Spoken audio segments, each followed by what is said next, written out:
para arrumar minha mesa aqui, ó, já faz um tempo. Só que nós temos essas pilhas de livros aqui. Tem livros que eu estou lendo, livros finalizados, que já tem vídeo no canal, enfim, preciso, né? Isso aqui foi ficando aqui, eu fui acumulando esses livros em cima da mesa, porque eu queria mostrar para vocês em um vídeo, né? Só que já faz uns 3 meses que eu não faço encerramento de mês. E os vídeos vão acumulando aqui, os livros vão acumulando aqui. Então vamos fazer isso daí agora, né?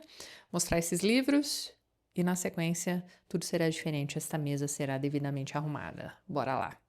Bom, vamos lá. Tem uns itens aleatórios aqui, coisa que eu uso para cabelo, para, enfim, hidratante de mão, diária de óleos, essas coisas aqui. Não tem jeito, o que eu preciso mesmo é arrumar uma bandejinha bonitinha para deixar as aleatoriedades ali. Mas vamos começar então mostrando os livros finalizados, né? Todos eles já têm vídeo aqui no canal. De pegar aqui a pilha. É uma pilha longa. Vamos lá.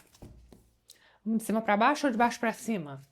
A saber, até essa revista aqui, ó, Cadernos de Literatura Brasileira, sobre a Lígia Fagundes Telles, está aqui em cima ainda. Foi daqui que eu tirei o material de apoio para a nossa leitura de Antes do Baile Verde no Clubão. Então, ó, desde aquele dia em que eu separei o material de apoio, esta revista tá zanzando aqui em cima da minha mesa. Ela vai pro lugarzinho certo dela. Mas então, vamos lá, começar mostrando para vocês. Então, vamos de baixo para cima, tentar colocar algum tipo de ordem nesta bagunça. Não que vá dar certo, tá? Não que esteja na ordem que os vídeos apareceram no canal, mas vamos lá. Stonehenge, do Bernard Cornwell. Este livro, aliás, este vídeo saiu enquanto nós estávamos viajando ainda. Foi o livro de abril dos 12 livros para 2025. Então já tem vídeo, deem uma olhadinha lá. Um livro bem interessante. Nós temos o Bernard Cornwell imaginando como teria sido a construção de Stonehenge. Essa é a parte mais interessante deste livro mesmo. Tem todo um romance, uma história de uma família que, enfim, brigas entre irmãos, esse tipo de coisa, que simplesmente não me chamou a atenção. Só que a parte, né, da recriação histórica muito me interessou. Então, vejam lá o vídeo, explico melhor para vocês o meu ponto de vista por lá. Nós lemos também recentemente, tudo tem vídeo aqui no canal, não preciso ficar dizendo isso, né? Vou deixar os links na descrição. Recentemente eu li O A Cidadela, do A.J. Cronin. Gente, que livro lindo! É um daqueles romances para você aí que gosta de novelão, para você aí que gosta de boas histórias bem contadas, com personagens bem criados, situações assim que você, né? Enfim, tem umas reviravoltas muito interessantes aqui neste livro. E é um livro maravilhoso. Então fica aqui a recomendação para vocês que gostam de bons romances. Não é um livro tão longo assim, acho que ele deve ter ali menos de 500 páginas, numa diagramação super boa, aquele tipo de livro gostoso de pegar também, sabe? Olha, que livraço! Muito bonito, muito triste também, mas com um final assim que você vai ter uma certa redenção ali do personagem principal. Este aqui é mais um daqueles romances que trazem histórias de médicos, tá? E aqui você vai ter a história de um médico britânico no século XIX. Então, no iniciozinho do livro, ele ainda é um jovem estudante. Ele está terminando a faculdade, né? Está terminando seus estudos e está começando a trabalhar. Então, é um esquema meio diferente, tá? Do esquema de residência, por exemplo, hoje em dia, mas é bem interessante. Ele vai trabalhar com os mineiros, então é uma situação bem complicada. E nós vamos acompanhando aí a evolução deste personagem e uma retomada à base também que vai acontecer lá no final do livro. Um livro muito bonito, gente. Fica a recomendação aqui para vocês. Tem um vídeo recente aqui no canal também para Os Canhões de Navarone, do Alistair MacLean. Este livro aqui é do Círculo do Livro, né? O André viu que este livro aqui entrou para o catálogo do Sebo aqui de Bragança, ele foi lá buscar pra gente. Então, eu gosto muito do filme. O filme eu revi várias vezes aí ao longo da vida. É um filme espetacular, é uma ação que acontece mais pro final da Segunda Guerra Mundial, só que assim, é uma ação criada pelo autor do livro, isso que não aconteceu, tá? Então, existem aí alguns canhões em Navarone que estão impedindo a aproximação, né, dos exércitos americanos, enfim. Então, você precisa, né, eliminar esses canhões aqui para resolver a questão que está acontecendo ali na Grécia. Nada disso aconteceu, mas você tem ali alguns eventos similares que aconteceram historicamente que foram, né, a base, que serviram de base aqui para este romance. personagens excelentes também, aquele tipo de história em que você vai acompanhando um regimento pequeno, então você vai se apegando àqueles personagens que estão ali. E vai haver algumas perdas também ao longo do caminho, mas é uma daquelas histórias, é um daqueles livros que não dá vontade de largar, gente. O filme também é excelente. Eu revi o filme também na época em que eu fiz esta resenha, e eu acredito que é um filme que envelheceu bem. Então vale a pena vocês darem uma olhadinha. Gente, tem Gregory Peck, tá? Então, isso aí já diz muita coisa, um baita de um ator maravilhoso. O que mais? Terminei também este livro aqui, me deu trabalho, gente. Bom, não gostei deste livro. Não, no mês de maio, nós relemos O Nome da Rosa no Clubão. Então eu aproveitei para ler também um livro do Humberto Eco, que a gente tinha adquirido recentemente, o Cemitério de Praga. A gente achou que tinha alguma coisa a ver com a cidade de Praga, que nós visitaríamos na viagem também. Até tem, pero no mucho, né? Então, no vlog de viagem de Praga, inclusive, eu comentei com vocês bastante aqui a respeito da leitura deste livro. É um livro que simplesmente não funcionou para mim, gente. Para mim, este livro foi um grande balaio de gato. Tem, obviamente, uma outra coisa, uma outra informação interessante aqui. Humberto Eco tem, né, o seu conhecimento enciclopédico, não é mesmo? Então, sempre acaba tendo alguma coisa muito interessante aqui no meio. Mas é a cola, é a história em si, são as personagens que você não compra. E, né, dentro de uma proposta interessante que ele cria aqui, você vai ter um personagem fictício lidando com diversos personagens históricos do século XIX, Europa fora também. Então é um livro que não funcionou para mim, mas pode ser que funcione para você. Boa sorte, tá? Mas lá no vídeo eu explico direitinho como é que este livro funciona. Veja lá se é o tipo de livro, né, o tipo de enrosco em que você quer entrar, tá? Que mais? Ainda durante a viagem, eu li este livrinho aqui, ó, quando estávamos na Holanda. Este aqui é O Amigo Perdido, da Hella Hess. Este livro aqui é o livro mais conhecido, é como se fosse ali, né, esta escritora, é como se fosse o Machado de Assis da Holanda, tá? Então esse é um daqueles livros que são lidos e relidos dentro da escola. É uma história a respeito de colonialismo também, que é uma questão interessante aí para os holandeses. E é uma história, gente, é um livro bem curtinho, também com uma diagramação super boa, um livro que você lê rapidinho, se você se interessar pela história, porque ela é bem específica, tá?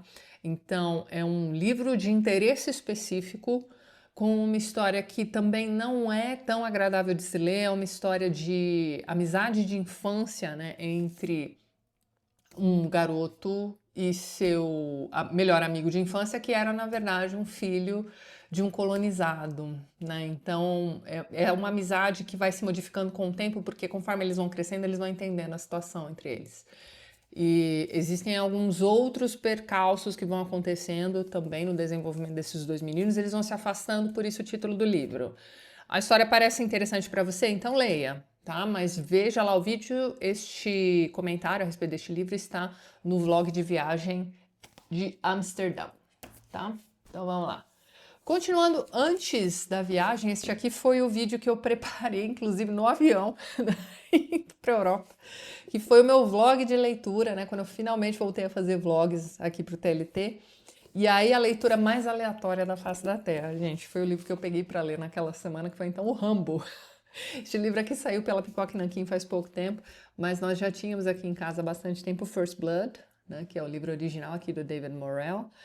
E eu expliquei para vocês que tem toda uma questão de marketing em cima deste livro aqui que não condiz com a realidade. Bom, gente, é só vendo o vídeo e lendo aqui a contracapa. É um negócio muito estranho, tá? A tradução também não me agradou, eu expliquei para vocês qual é o meu problema com o tradutor aqui deste livro também. Não é de agora que eu tenho problema com as traduções que ele faz, tá? Mas é aquilo que a gente vem conversando bastante no Instagram também, pessoal. Eu só consigo comentar traduções de livros que foram escritos originalmente em língua inglesa.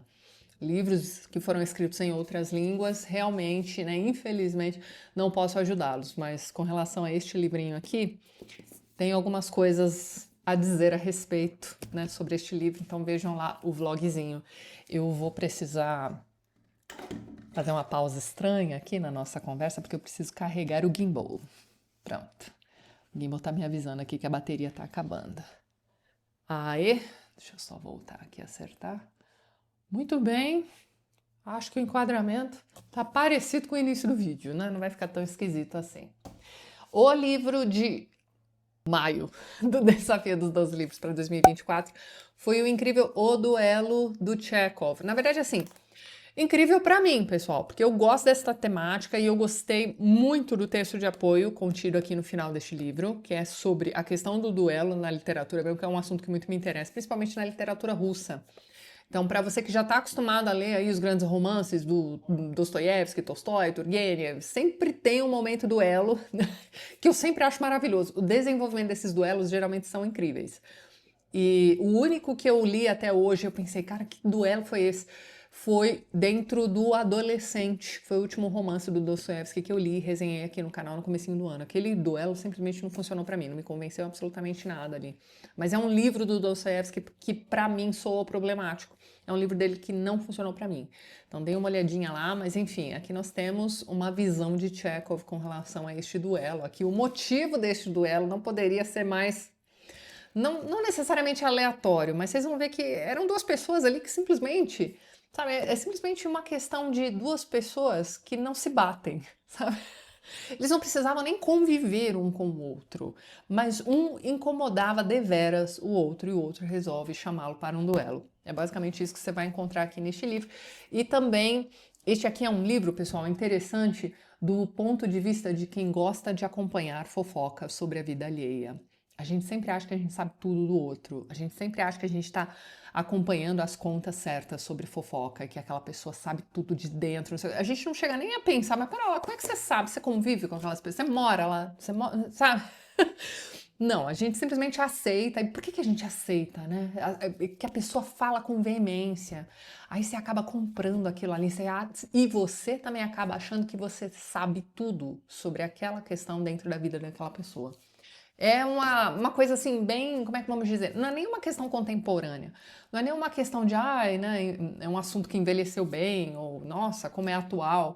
Não é isso. O ser humano é assim mesmo, né? A gente vai vendo que era assim desde que o mundo é mundo. Então você tem um relacionamento estranho entre duas pessoas, entenda o porquê deste relacionamento ser estranho naquele contexto e como uma história inteira foi criada a partir dos achismos dessas pessoas.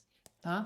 Então tem muito a ver com isso também. E as opiniões de outros a respeito das pessoas envolvidas diretamente, ou seja, aquele casal, é que vai gerar todo o conflito aqui deste livro. É um livro muito interessante se você olhá-lo sob esse ponto de vista. Se você é uma pessoa que aprecia aí essas fofocas de internet, talvez você deva ler este livro. Continuando, essa resenha aqui saiu, né, quando nós já tínhamos voltado aqui da viagem, né, voltado aqui para casa, mas a leitura eu fiz enquanto nós estávamos em Londres. Esse livrinho aqui, ó, o 84 Charing Cross Road, é um livro muito bacana, gente. Vejam lá o vídeo, fiz uma resenhazinha mesmo, não é um vlog de viagem, eu já tinha cansado de fazer os vlogs de viagem, mas tudo bem, pelo menos a resenha do livrinho tá lá.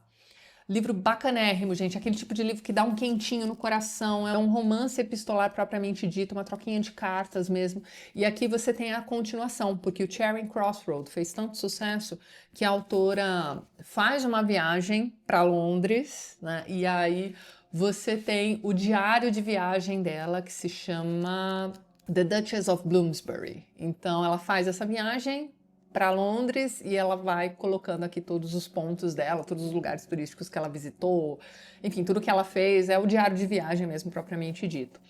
É um livrinho que tem, assim, uma virada de eventos ali, né? Você tem como é que vamos dizer, um plot twist ali no final que quebra um pouco a nossa perna, né? Porque a gente estava realmente esperando que esta amizade, né, entre uma leitora americana e o vendedor de livros britânico, né, eles acabam trocando cartas, né, e esse vendedor vai fornecer os livros que ela precisa também, não está encontrando na América. Então você vai acompanhando aqui na troca de cartas um desenvolvimento de amizade assim, né, envolvendo livros. E é uma amizade que não se basta apenas com o dono da livraria, né? Ela vai fazer amizade também com os demais funcionários. Então, assim, é um livro delícia. Pensa num livrinho delícia de se ler mesmo.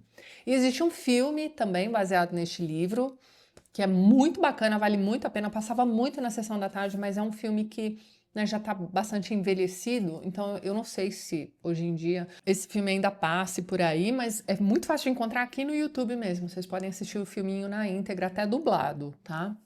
Então vale muito a pena conhecer isso aqui, gente. Livrinho maravilhoso.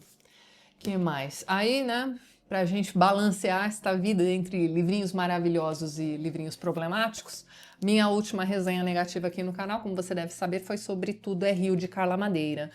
Gente, todas as pessoas que vieram me trazer algo contrário à minha opinião a respeito deste livro, vieram com pedras nas mãos. Então, assim, não foram argumentos que me interessaram. Se você já chega me atacando, eu não vou ler o seu comentário. Vamos colocar assim. E isso aconteceu com pouquíssimas pessoas, né? Acho que as pessoas já estão acostumadas com as minhas resenhas negativas, afinal de contas, desde 50 Tons de Cinza, ou seja, desde 2012, né? A Tatiana já vem mostrando opinião negativa sobre livros. Eu tenho feito uma viagem no tempo aqui nos meus vídeos, né? Inclusive a última resenha aqui no canal também foi um remake de um vídeo antigo aqui, que foi o Cartas a um Jovem Poeta do Rilke. Então a gente conversou bastante sobre este livrinho aqui. Eu cheguei a mostrar para vocês cenas do vídeo anterior também, que era de 2000 e sei lá, gente, 2010, 2011, agora eu já nem lembro. Enfim, então eu tô dando essa chafurdada aqui nos meus vídeos anteriores e eu assisti a minha primeira resenha negativa. Gente, eu falei muito mal de um livrinho, vamos ver quem é dessa época. Um livrinho de uma autora chamada Meg Cabot. O livrinho se chama Abandoned. Vocês lembram disso? Eu falei muito mal e eu não expliquei o motivo. E aí muita gente ficou muito brava comigo, porque era uma autora que ali por 2009, 2010 fazia muito sucesso. Ela tinha aquela série Diário da Princesa, era o que todo mundo lia naquela época. E aí falei mal deste livro e muita gente ficou, né, bem pé da vida comigo.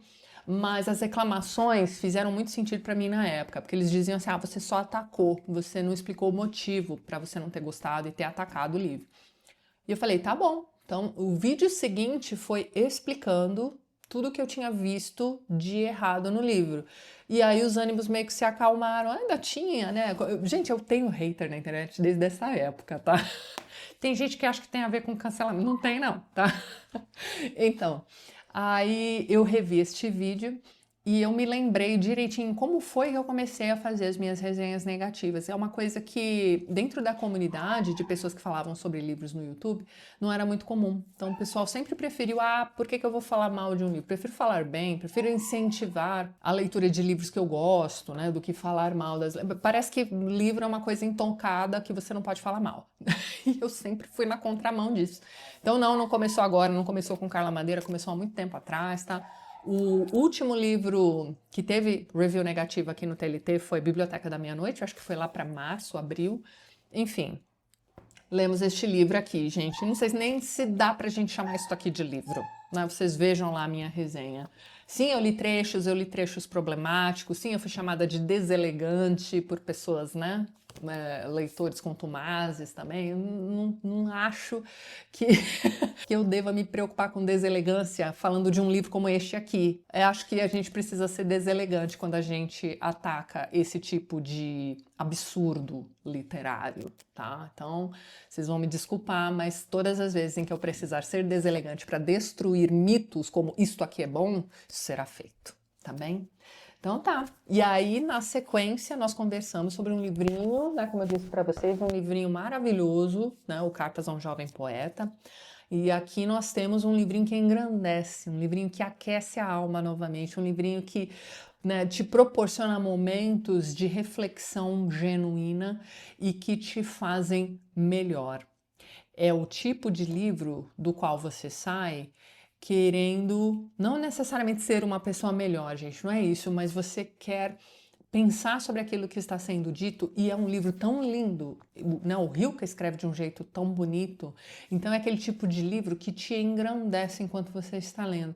Então, para dar uma balanceada aqui, né, a resenha seguinte foi sobre um livrinho maravilhoso. E aí, não sei se vocês viram na minha pilha, mas eu acabei achando em casa depois, né, de ter feito a resenha. Eu usei esta minha edição antiguinha aqui, que é a mesma que, né, eu tinha apresentado para vocês no vídeo anterior, de 10, 20 anos atrás, sei lá, publicada pela Biblioteca Azul, né, em que você tem apenas as cartas do Rilke, conforme foi idealizado pelo autor do livro, né, pelo organizador, né, que foi o jovem poeta. né? Este aqui é um livro póstumo, contendo essas cartas organizadas aí pelo Franz Xavier Capus, tá? Então, o Capus vai lá, organiza as cartas, né? Deixa tudo aqui pra gente, disponibiliza neste livro póstumo que acabou se tornando até mais famoso do que as próprias poesias do Rilke. Mas uma coisa foi chamando a outra, né? Então, este livro suscitou o interesse pela poesia do Rilke, que também é uma coisa muito bonita de se ler, mesmo traduzido, tá, gente? Porque o Rilke é de Praga. Então, assim, infelizmente, só dependo de traduções para o inglês ou para o português. Então, paciência, estamos todos aqui no mesmo barco. Esta edição aqui sai pela editora Antofágica, também traz apenas as cartas escritas pelo Rilke mesmo ao jovem poeta, como o próprio título já nos adianta, mas existe uma edição, eu mostrei para vocês no vídeo também, que contém as cartas do Franz Capus. E aí, assim, gente, é a critério de vocês, né? Porque as cartas do Capus são bem cartas de fã mesmo. Então, ele mesmo admite isso, né? Ele vai usar uma frase que eu achei até interessante no prólogo do livro, em que ele vai dizer que quando um grande fala, né, nós devemos ouvir apenas, né? Então, ele se abstém de colocar suas próprias cartas. E a gente meio que vai entender o motivo lendo o livro completo. Então, para quem tem interesse em ler as cartas do Capus, existe essa outra edição aí que eu mostrei para vocês por lá também. Então é isso, esses foram os últimos livros lidos, né? Vou ver se eu consigo deixar todos esses links na descrição, senão, gente, é só voltar ao histórico do canal. Você clica aqui, ó, no meu nome, Tatiana G. Feltrin, você vai clicar na guia vídeos e todos eles estarão ali disponíveis para vocês, tá bem? Vamos continuar aqui, vou mostrar para vocês as leituras em andamento, são várias pilhas, tá? Eu comecei a leitura de Santo Guerreiro, do Eduardo Spohr. Ele finalmente completou a trilogia, então agora a gente já pode começar a leitura, porque aqui a gente faz assim, né? Depois do balde de água fria que nós recebemos de George Martin, não é mesmo? A gente aprende a lição. Eu só leio coleção de fantasia, ou sei lá, trilogias, quando elas já estão completas. Então, é isso que eu estou fazendo agora. O São Jorge é um santo que muito me interessa. E aqui nós temos uma trilogia a respeito dele. Eu tô bem no começo ainda do primeiro volume, aqui nós estamos lendo sobre os pais dele ainda, os pais acabaram de se conhecer, então assim, tô bem no iniciozinho da história mesmo, mas já deu pra sentir que é um romance histórico de peso, tá? Então existem algumas cenas de batalha aqui muito bem formadas, a gente tá na Roma Antiga, né, como o próprio título do volume 1 diz, né, Roma Invicta. Então, gente, é um prato cheio para quem gosta de história de Roma, para quem gosta deste período histórico, para quem se interessa pela história de São Jorge. Fica a dicona aí para vocês já, em breve a gente deve conversar sobre este primeiro volume. Estou lendo também com o pessoal do Reading Club, esta é a nossa leitura conjunta, é o nosso projeto de leitura atual, tá? Nós unimos o Reading Club, que era aquele clubinho de originais em língua inglesa, com a leitura conjunta que acontecia todas as sextas-feiras aqui, nós lemos juntos, né? O Em Busca do Tempo Perdido do Proust, foi assim que começamos. Lemos, sei lá, O Paraíso Perdido, Moby Dick, enfim. E agora nós estamos lendo, então, E o Vento Levou. Esta é uma das recompensas para o pessoal que apoia o TLT. Então, dê uma olhadinha no primeiro link que eu vou deixar na descrição do vídeo. Saiba lá qual é a faixa de apoio que te permite assistir, então, aos vídeos sobre o E o Vento Levou e também participar da leitura, obviamente. Nós estamos nos aproximando do meio do livro. Assim que nós chegarmos ao meio do livro, teremos uma live. E no término da leitura teremos outra. Gente, que livro maravilhoso. Eu estou amando esta releitura. E a esmagadora maioria do pessoal que está relendo este livro junto comigo também está amando. É um livraço. O que mais nós temos aqui? Em leituras em andamento, em breve a gente vai conversar sobre Travessuras de Menina Má, do Mário Vargas Llosa. Gente, eu li este livro, já deve fazer uns 15 anos também, e eu não me lembro de absolutamente nada. Parece que eu passei uma borracha em cima da minha memória sobre este livro. A gente perdeu o Llosa aí há pouco tempo. O único livro de ficção dele que eu li foi o Conversa no Catedral. Então, este aqui acho que é o livro mais famoso dele. Enfim, então tá aqui também. Vou começar a releitura ainda, mas vamos considerar como leitura, como primeira leitura, porque eu não lembro de nada. Provavelmente durante a leitura eu vou me lembrar de algumas coisas, mas tá por aqui também. Em breve a gente conversa sobre ele. O Mar de Histórias, volume 2, é o livro de onde nós estamos tirando os episódios do Mar de Contos. Toda segunda-feira sai um áudiozinho meu lendo uma dessas histórias aqui para vocês. A gente vai na ordem, tá? Estamos chegando aí à metade do volume 2 também. E assim que você se torna um apoiador do TLT, você tem acesso também a todas as histórias anteriores, tá? Já lidas por mim. Do Desafio dos 12 Livros para 2025, o livro de junho é então Médico de Homens e de Almas, da Taylor Caldwell. Estou fazendo essa leitura aqui, gente, estou gostando bastante, mas, ó, já estou me aproximando perigosamente da metade do livro e até o momento, cara, o Caminho para a Bitínia ganha longe, viu, deste livro aqui. Aquela história do Caminho para a Bitínia é muito mais interessante, é um ponto de vista a respeito da história de Lucas muito mais interessante para mim do que este livro. Mas eu estou achando um romance muito bom. Eu ainda acho que Lucas aqui, ó, já estamos chegando na metade do livro, ele ainda não conheceu Paulo, então assim, vamos ver como é que vai se desenvolver a partir daí. O Caminho para a Bitínia já é ali, ó, já começa com os dois conhecendo praticamente. É uma história que muito mais me interessou, né, do que este livro aqui está me interessando no momento, mas ainda dá tempo de eu mudar de ideia e até o fim do mês, né, a resenha dos livros deste desafio saem sempre no último domingo do mês. Então, logo logo a gente conversa sobre ele. Estou devendo a leitura do último livro da série das Crônicas Saxônicas para os apoiadores também. Gente, pelo amor de Deus, como é que vocês me aguentam? Eu tô no último volume e assim, é um misto de não querer terminar a série e um medo também de que este livro não seja tão legal, não seja um encerramento tão legal para a série, que já vem assim de uma enrolação aí nos últimos volumes. Eu senti bastante essa enrolação aí nos últimos volumes da série, gente. Então eu tô com uma expectativa meio esquisita para este volume 13 aqui. Eu quero que este livro seja realmente bom, para ter valido a pena o projeto de leitura. Então, assim que eu encerrar a leitura, vai sair vídeo no Apoia-se e nós vamos ter nossa live de discussão também da série como um todo. Que mais? Tem mais livros em andamento, hein? Vamos lá. Próxima pilha. Temos aqui também o livro de junho do nosso clubão, que é A Peste, do Camus. Também é uma releitura para mim. Gente, eu adoro este livro. Mas ele tem, assim, momentos de altos e baixos em termos de narrativa, então eu compreendo quem está fazendo essa leitura aqui não está, né, se agradando tanto assim dessa leitura, mas em breve, então, a gente vai ter a minha resenha, né, completona lá no Clubão e teremos nossa live de discussão na sequência também. Então, em breve a gente conversa bastante sobre este livro por lá e as discussões já estão rolando, como sempre, no Telegram do Clubão também. E eu já comecei a leitura do livro de julho e agosto do Clubão também neste ano, que é então Musashi. Gente, Musashi é imenso. Então nós dividimos Musashi, né? Nós vamos usar 2 meses do Clubão deste ano para a leitura deste livro. Só que eu já comecei a leitura para já poder ir adiantando o conteúdo também do Clubão. Então, neste momento eu estou na página 218. Eu estou gostando bastante, mas assim, é uma história que eu já mais ou menos conhecia, porque eu já tinha começado a leitura do mangá Vagabond, que é baseado neste livro aqui. Então, ainda não cheguei em nenhuma novidade, digamos assim.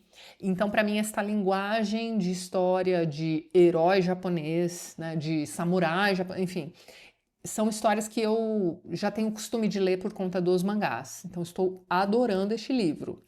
Mas eu sei de um pessoal que já começou a leitura também, dentro do Clubão, e que já não está se agradando tanto assim, está achando o livro muito bobinho, ou achando, sei lá, a história muito arrastada, né, longa demais, né, para o que é, enfim, opiniões estão divergindo, mas eu acredito que quando a gente finalizar a leitura, a gente vai ter uma opinião mais concreta, obviamente, né? Mestre do óbvio, né? Bem, vocês entenderam o que eu quis dizer. Eu acho que, para mim, pelo menos, ainda está cedo para dar uma opinião concreta sobre este livro, obviamente, mas eu estou gostando muito dessa leitura também. E aí, aqui neste livro, é mencionado em diversos pontos este livrinho aqui do Sun Tzu, A Arte da Guerra. Então, tá separado, eu quero começar a leitura, ainda não sei quanto, eu quero também começar a leitura deste livro para ser aí uma das leituras de apoio para Musashi. Então, provavelmente, né, como nós vamos ler este livro nos meses de julho e agosto, provavelmente, quando a gente for conversar sobre a finalização de Musashi, já vou conseguir conversar com vocês também do Clubão sobre este livrinho aqui, a gente vai poder traçar os paralelos necessários aqui para essas duas leituras. E por último, mas não menos importante, né, a última leitura em andamento, é Shirley, da Charlotte Brontë, gente. Este livro aqui saiu no último Você Escolhe, que agora é uma das recompensas para os apoiadores. E eu avisei aos apoiadores que se eles escolhessem calhamaços, né, a gente demoraria um pouco mais para entregar a resenha. Aliás, eu demoraria um pouco mais para entregar a resenha. E foi o que aconteceu, não é mesmo? Então vocês querem que eu leia Shirley? Sim, mas calma, logo logo vai sair aí um vídeo sobre este livro. Charlotte Brontë não é a minha irmã Brontë favorita, né? Como vocês sabem, eu gosto muito de Morro dos Ventos Vivantes, então a minha Brontë favorita é a Emily, não tem jeito, né? Então a Charlotte eu tendo já a não gostar tanto, eu não gosto de Jane Eyre, gente. Vocês me desculpem aí, vocês que amam Jane Eyre, mas pra mim não rola. Bem, temos aqui também uma pequena pilha de livros novos. Vou mostrar aqui para vocês também. Alguns eu comprei, vou começar com um presente muito bacana que eu ganhei da... Gente, eu vou mostrar aqui para vocês. A Amazon me trollou aqui, viu, Beatriz? Beatriz é o segundo nome dela, o primeiro nome eu não consigo ler. Mas foi ela quem me enviou esse presente, então eu vou te chamar de Beatriz. Sinto muito. Ela mandou aqui para mim um carinho palpável para dizer o quanto estou feliz com sua felicidade. Fiquei muito, muito feliz mesmo com este bilhete, com o presente, viu, Beatriz? Eu não vou ler na íntegra aqui para vocês, mas ela me enviou então História do Cristianismo, que era um livro que estava na minha wishlist. O link para minha wishlist está sempre na descrição do vídeo, gente. Então tá aqui, ó. Muito obrigada, Bia. E eu comprei também alguns outros livros. Comprei este O Primeiro Leitor, ensaio de memória do Schwartz. Eu não sou grande fã da editora, acho a editora Companhia das Letras bastante problemática, mas esse tipo de livros de memórias de grandes editores brasileiros me interessam. E é isso que este livro é. Eu não admiro a figura do Louis Schwartz, não, muito pelo contrário. Mas me interesso pelas histórias que ele tem para contar aqui. Então acabei adquirindo este livro, que acho que é um lançamento, gente. Comprei também um livro que eu vi muito na viagem, acabei não comprando e me arrependendo, que é este livro aqui, ó, How to Read Now. É um conjunto de ensaios sobre a questão da leitura hoje em dia. Então tá aqui também, assim que eu ler, a gente conversa sobre ele. E por último, mas também não menos importante, mais um livro do Mortimer Adler. Pelo que eu vi aqui folheando, gente, é mais uma conversa dele com outro intelectual a respeito de livros, que é sempre bom. E aqui nós temos como pensar sobre grandes ideias a partir dos grandes livros da civilização ocidental. Pronto, já me ganhou, né? O livro é imenso, não sei se dá para vocês verem. Cadê aqui o livrinho do Schwartz? Ó. Ele é mais ou menos do mesmo tamanho lá do Como Ler Livros também. Acredito que vai ser uma leitura daquelas que a gente vai aproveitar bastante, vai aprender bastante também e vai instigar. Uma coisa do Mortimer Adler que a gente não pode negar é que ele instiga a gente a ler mais e melhor também, prestar mais atenção a determinados detalhes. Então tá aqui também. Nós temos vídeo para o Como Ler Livros aqui no canal, deem uma olhadinha lá. E eu acho que é isso então, pessoal. Essas são as leituras em andamento. Estas aqui foram as últimas resenhas do canal, os links, como eu disse para vocês, se não estiverem na descrição do vídeo ainda, saibam que tá tudo aí disponível no canal, é só dar uma olhadinha. E eu vou ficando por aqui, mas antes gostaria de mais uma vez agradecer a todos os apoiadores do canal. Vocês estão vendo os nomes deles aqui ao lado e na descrição do vídeo você também encontra os links para os perfis literários do pessoal que apoia o TLT e que também produz conteúdo sobre livros aqui no YouTube e no Instagram. Caso você queira se tornar um apoiador do canal, já deixo aqui meu muito obrigada de coração. Dê uma olhadinha no primeiro link que eu vou deixar na descrição deste vídeo. E é isso então. A gente se vê nos próximos vídeos do canal. Um beijo grande e até mais.